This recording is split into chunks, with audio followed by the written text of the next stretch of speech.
Assalamualaikum warahmatullahi wabarakatuh. Selamat pagi anak-anakku sekalian. Semoga kalian sampai dengan hari ini kalian masih dalam keadaan sehat walafiat.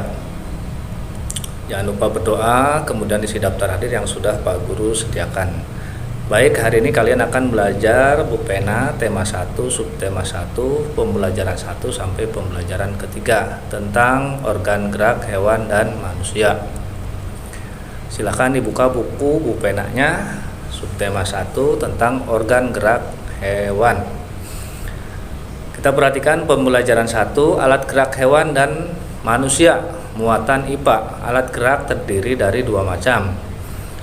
Yang pertama, alat gerak aktif. Alat gerak aktif disebut otot. Kemudian yang kedua, alat gerak pasif. Alat gerak pasif disebut dengan tulang.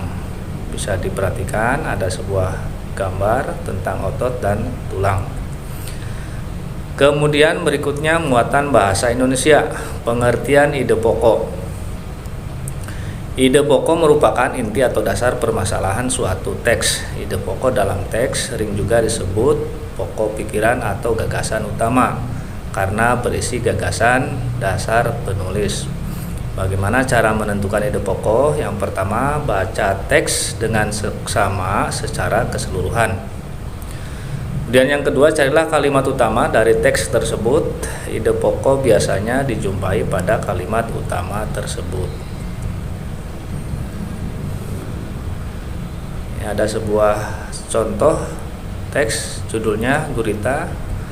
Di sini kalian disuruh mencari kalimat utama. Kalimat utamanya adalah ada di kalimat pertama, yaitu gurita merupakan hewan tidak bertulang belakang yang cerdik dan pintar. Untuk SPDP dilanjut saja, kita lewati saja. Kemudian kita lanjut halaman berikutnya. Muatan IPA di pembelajaran kedua, alat gerak hewan dan fungsinya. Alat gerak hewan disesuaikan dengan aktivitas dan tempat hidupnya. Ada hewan ikan, amfibi, reptilia, burung, mamalia. Alat geraknya untuk ikan sirip dan ekor. Kemudian fungsinya untuk berenang. Untuk alat gerak amfibi, kaki, fungsinya berjalan, melompat dan berenang. Kemudian reptilia, alat geraknya kaki, contohnya buaya, otot perut contohnya ular, dan kaki dayung contohnya penyu. Fungsinya untuk berjalan, merayap, memanjat, dan berenang. Kemudian burung, alat geraknya sayap, contohnya burung kakak tua, kaki untuk burung unta. Fungsinya untuk berjalan, berlari, terbang, dan berenang. Yang terakhir mamalia, alat geraknya kaki, contohnya kerbau, sapi, dan kuda. Kemudian sirip, contohnya paus dan lumba-lumba. Fungsinya untuk berjalan, berlari, melompat, dan berenang. Berikutnya pembelajaran 2, muatan bahasa Indonesia kembali, menentukan ide pokok dalam suatu kalimat utama. Dalam suatu paragraf atau teks tulis, ide pokok dapat dijumpai dalam kalimat utama. Kalimat utama berisi informasi utama yang menjelaskan dasar permasalahan di dalam sebuah teks. Kalimat utama biasanya terdapat di awal, di akhir, atau di awal dan di akhir pada suatu teks. Kemudian pembelajaran ketiga, muatan PPKN. Nilai-nilai yang terkandung dalam tiap sila Pancasila, baik sila ke-1, kedua, ketiga, keempat, dan kelima. Silahkan kalian dibaca di bukunya. Berikutnya muatan IPS, letak geografis Indonesia.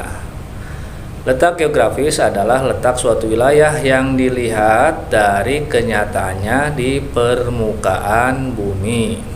Batas Indonesia berdasarkan letak geografisnya, yaitu sebelah timur berbatasan dengan Samudra Pasifik dan Papua Nugini, di sebelah utara berbatasan dengan Selat Malaka, Laut Andaman, Laut Tiongkok Selatan, Laut Sulawesi, Samudra Pasifik, dan Malaysia Timur. Di sebelah barat berbatasan dengan Samudra Hindia. Di sebelah selatan berbatasan dengan Australia, Samudra Hindia, Laut Timur, dan Laut Arafuru.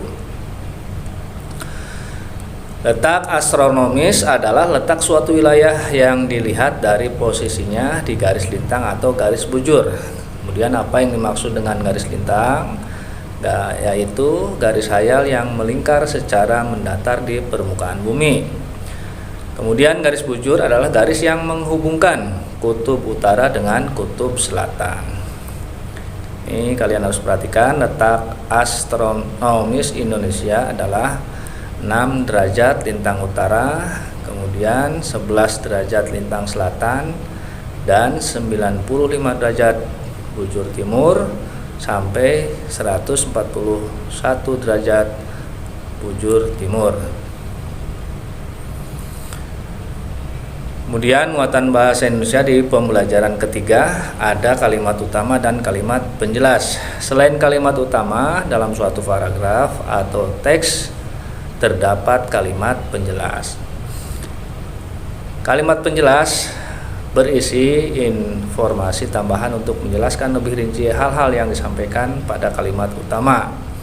Kemudian dapat berisi informasi tambahan, alasan, atau sanggahan yang mendukung pernyataan pada kalimat utama sehingga disebut juga kalimat pendukung.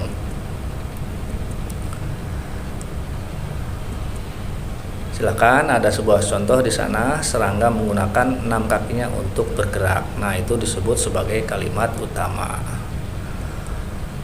Kemudian berikutnya beberapa jenis serangga menggunakan kaki mereka untuk berjalan, ini disebutnya sebagai kalimat penjelas. Sekian dan terima kasih yang dapat Bagus sampaikan. Wassalamualaikum warahmatullahi wabarakatuh.